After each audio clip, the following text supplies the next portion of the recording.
You do everything you can to get through the day.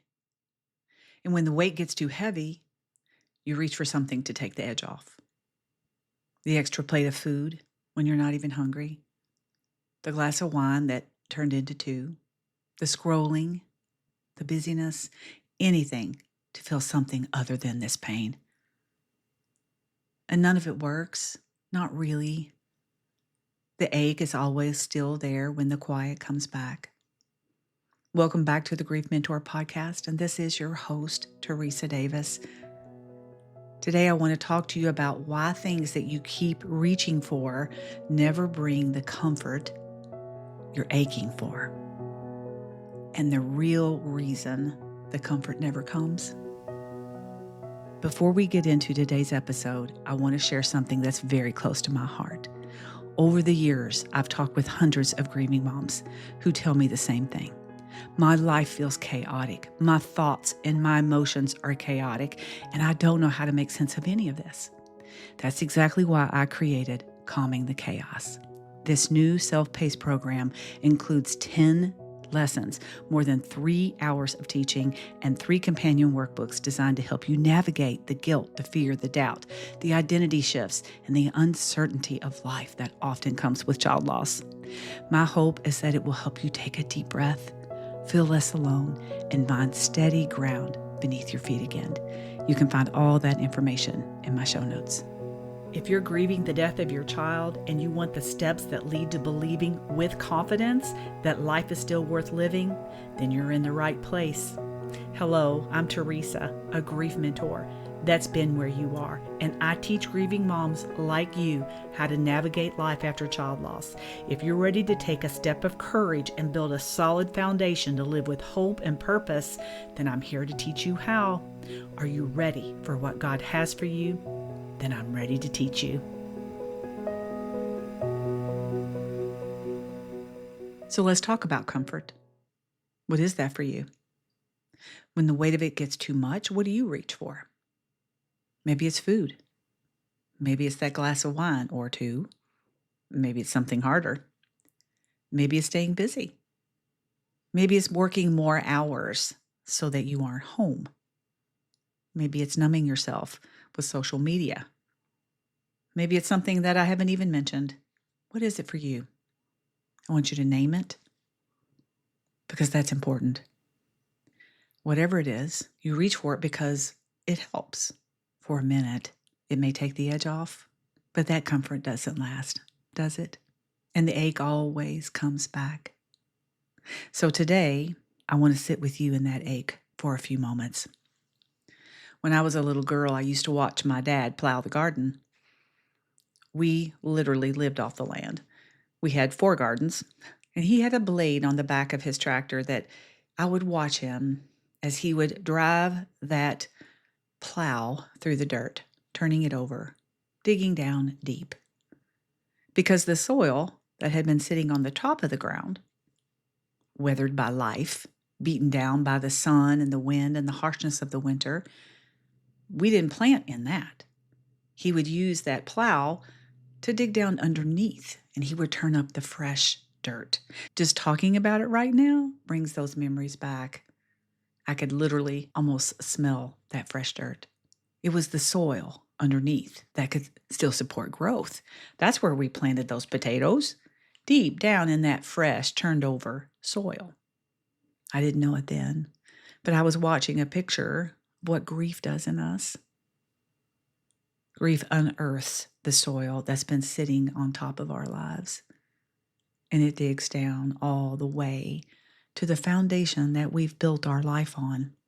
The death of your child turns everything over, does it not? And it doesn't feel good. Everything in us wants it to stop. We want to cover everything back up. We want to pack it back down. We don't like that vulnerability, that exposure, that unfamiliar feeling that makes us sick to our stomach. But here's what I want you to know to be true. The fresh, turned over soil is where life grows. Let's slow this down just a little bit because this just isn't a picture out of my dad's garden. It's a picture God himself gives us. You can find this in the book of Isaiah. To all who mourn in Israel, he will give a crown of beauty for ashes, a joyous blessing instead of mourning, festive praise instead of despair. In their righteousness, they will be like great oaks that the Lord has planted for his own glory. This verse can create all kinds of emotions for us as grieving moms and dads, and I get that. When I first read that verse, I closed my Bible because honestly, I didn't believe it. My pain was so severe in that moment. Just looking at those words made me nauseous, but it kind of stayed with me.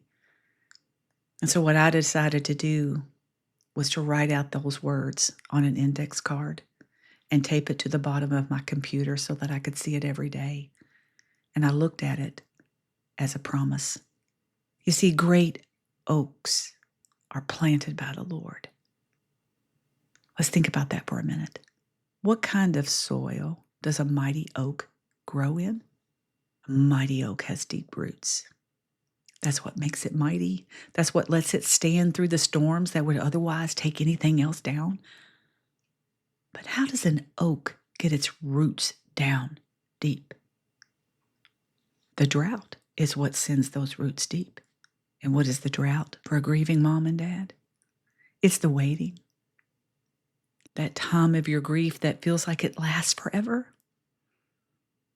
where you feel like nothing brings relief. But this is what I want to present to you today. We all have a choice to make in the waiting. We can reach for the comfort that sits right in front of us, whatever that is for you, because it's right there and it's easy. But you already know this. It only helps for a minute. Surface comfort keeps your roots on the surface, or you can let your roots grow down deep. Well, how do you do that? That's a good question, because that's where grieving God's way comes into the picture. Listen, here's the truth. Grieving moms need comfort. How do I know? Because I am one. And I've reached for a lot of the same things that you're reaching for right now, because I understand desperation. I understand that desire to get relief for just a moment. I get it, because I've lived it too. But in the end, when all of those things leave us wanting for more, that's when the choice comes. That's when we realize that the surface comfort is not moving the needle in our grief. So what does that mean? It means making a commitment that doesn't always feel good, choosing what makes your roots grow deeper. Because we can get discouraged, can we not? Even when we are grieving the way we feel like is God's way, we're doing all the right things and we're looking for evidence. We're looking for relief. We're looking and we're saying, okay, Lord, look, I'm doing all the right things. I'm seeking you. I'm learning to depend on you. I'm searching for you. Here's what we want. We all want that light switch moment, don't we? We want the light to come on and all of a sudden say, oh, all of this makes sense now. Because after we've spent a year, maybe two, in the numbing and just trying to survive, as we start to emerge out of that, we start looking around at what so many of us feel. And that's just existence instead of living, and we can't figure it out. It's like, look, I'm doing all the right things. Where is God in my grief? Where's my light switch moment? Because here's the truth. Light switch moments do come, but they are not what long-term growth looks like. And that's where we get discouraged, because we can't see those roots growing underneath the ground, can we? You can stand in front of an oak tree all day long and not see 1 inch of growth.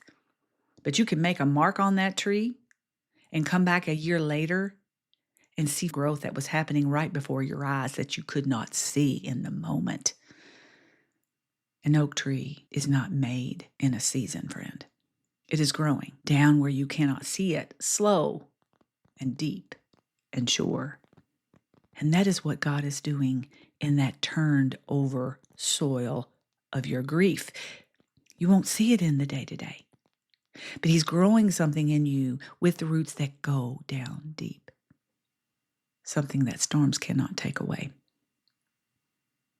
So maybe you're sitting there right now thinking, okay, I want that, Teresa. I want those deep roots. I want to grieve God's way instead of reaching for whatever gets me through the day. But how? How do I actually do that? That's a fair question. And I hear it often. And that is why I created something called Calming the Chaos. Calming the Chaos is where deep work happens. It's the beginning of grieving God's way, with someone walking beside you instead of you doing it alone in the dark. It's 10 teaching sessions, about 3 hours of content. It has a workbook to walk through alongside each video. And it's the perfect companion to take with you through your summer.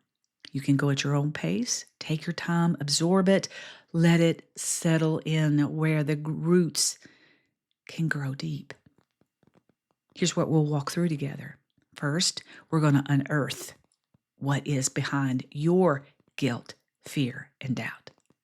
The things that's been keeping the ground packed down for you so that you can finally understand what's driving them and begin to release them.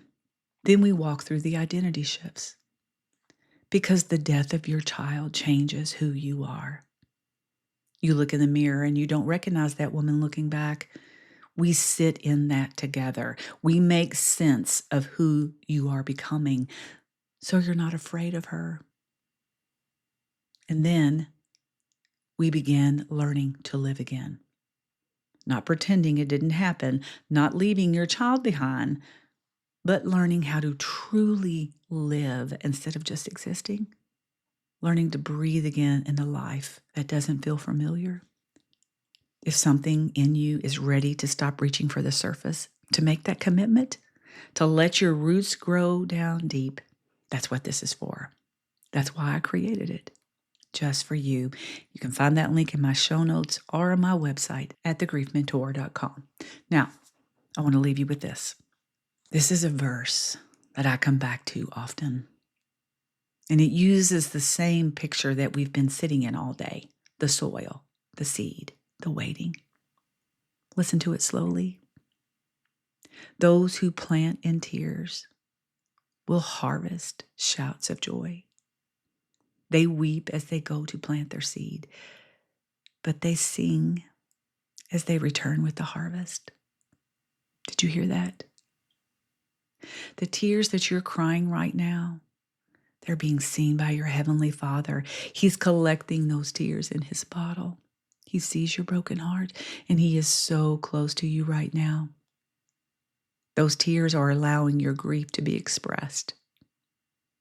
Tears, in my opinion, are a calling card to God. And they say, look, I can't do this on my own, Lord. And the tears that you are planting right now are going to grow those seeds. You may not see the harvest yet. The ground may still look bare.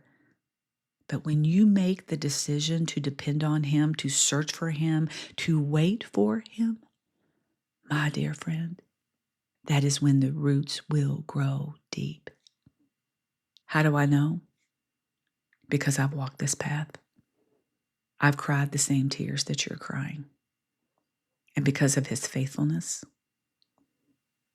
He has planted for me a mighty oak. And He will do the same for you. So here's the only thing I want you to do this week, okay?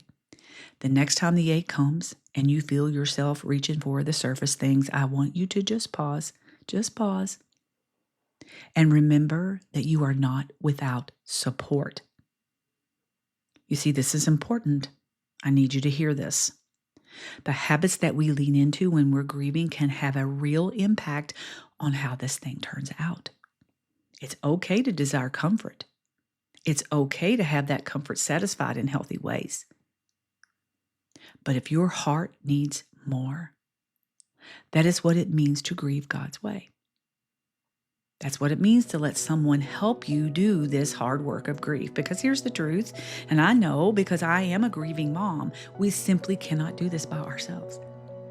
You see, we think we can, but we just keep repeating the same thing over and over, looking for different results. So this week, I encourage you to seek out what the Holy Spirit is urging you to do, because this is what I know in my heart. He is with you. He is near. He has never once left you on your own, and He is tending the soil of your heart with more care than you will ever begin to know and understand. When you choose to grieve God's way, you are becoming a mighty oak, and I am a witness to that. And that's all I have for you today. So until next time, take care